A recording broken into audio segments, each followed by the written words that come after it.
8 अक्टूबर 2024 को जब सीरिया के राष्ट्रपति बशर अल असद देश छोड़कर भाग रहे थे तो उस वक्त सबका ध्यान असद पर था।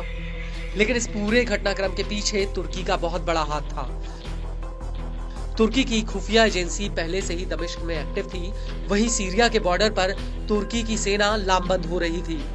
लेकिन इस पूरे खेल के पीछे तुर्की के राष्ट्रपति तैयब अर्दोगान का एक बहुत बड़ा प्लान था जो अब सामने आ चुका है। दरअसल असद के सिंहासन को गिराना तुर्की का पहला टारगेट नहीं था, बल्कि सीरिया से अमेरिका को खदेड़ना तुर्की की असल चाल है। और सीरिया में अब ऐसे हालात बनते जा रहे हैं जिसे देखकर ऐसा लगता है कि सीरिया के भीतर तुर्की और अमेरिकी सेना के बीच सीधी जंग हो सकती है। वो इसलिए क्योंकि सीरिया में अमेरिका के 2000 सैनिक तैनात हैं और ये सैनिक सीरियन डेमोक्रेटिक फोर्स यानी एसडीएफ या कुर्द लड़ाकों के सबसे बड़े मददगार हैं। अमेरिका उत्तरी सीरिया में एसडीएफ के जरिए अपना दबदबा बनाए हुए है, लेकिन तुर्की ने सीरिया में भारी संख्या में अपनी फौज, आर्टिलरी और गोला बारूद तैनात कर दिया है। तुर्की की सेना सीरिया में अमेरिका समर्थित कुर्दिश सीरियन डेमोक्रेटिक फोर्स पर हमला कर सकती है। दरअसल एक अमेरिकी अधिकारी ने चेतावनी दी है कि तुर्की ने सीरिया के भीतर अपने कमांडोज, आर्टिलरी यूनिट और अपने मिलिशिया लड़ाकों को तैनात कर दिया है। तुर्की की ये फौज कोबानी कस्बे या फिर अयान अल अरब के पास तैनात है और इस सब के बीच सीरिया के कुछ हिस्सों में एसडीएफ और तुर्की समर्थित सीरियन नेशनल आर्मी के बीच झड़पें भी हुई हैं। यूरेशियन टाइम्स के मुताबिक तुर्की सीरिया में कुर्द मिलिशिया और उसकी सैन्य ताकत को कुचलना चाहता है, जिसके चलते तुर्की ने तैयारी भी शुरू कर दी है।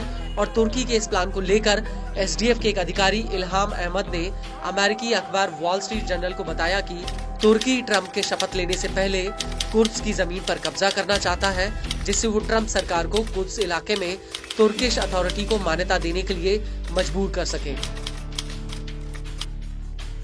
इसको लेकर इल्हाम अहमद ने आगे कहा कि अगर तुर्की हमला करता है तो नतीजे भयावह होंगे, क्योंकि ट्रंप ने ये बात पहले ही कही है कि वो कुर्द को अकेला नहीं छोड़ेंगे। ट्रंप की निर्णायक लीडरशिप इस आक्रमण को रोक सकती है और इन लोगों की गरिमा और सुरक्षा को बनाए रख सकती है, जो शांति और सुरक्षा की लड़ाई में दृढ़ सहयोगी के रूप में खड़े हैं।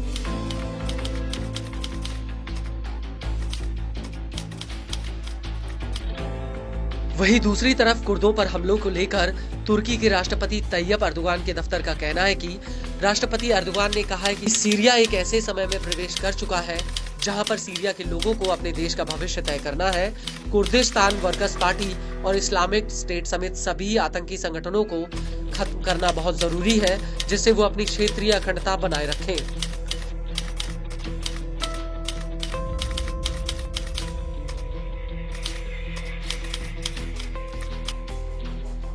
दरअसल यूरेशियन टाइम्स के मुताबिक सीरिया में तुर्की का असल टारगेट अमेरिका समर्थित कुर्दिश फौज के बर्क उतरना है और कुर्द की अगुवाई वाली उत्तर और पूर्वी सीरिया की सरकार पर हमला करना है। इसके अलावा तुर्की कुर्दिस्तान वर्कर्स पार्टी को कमजोर करना चाहता है और इसकी शुरुआत भी हो चुकी है। 9 दिसंबर 2024 को सीरिया के मनबिज इलाके के पास कुर्द और सीरियन नेशनल आर्मी में भीषण जंग हुई थी। आपको बता दें कि मनबिज इलाके पर एसडीएफ का कंट्रोल है और एसडीएफ अमेरिका का बहुत बड़ा सहयोगी है। हालांकि तुर्की एसडीएफ को एक आतंकी समूह मानता है जो कुर्दिस्तान वर्कर्स पार्टी के आतंकियों के करीब है। तुर्की का कहना है कि कुर्द लड़ाकों ने पिछले 40 सालों तक तुर्की के खिलाफ लड़ाई लड़ी है।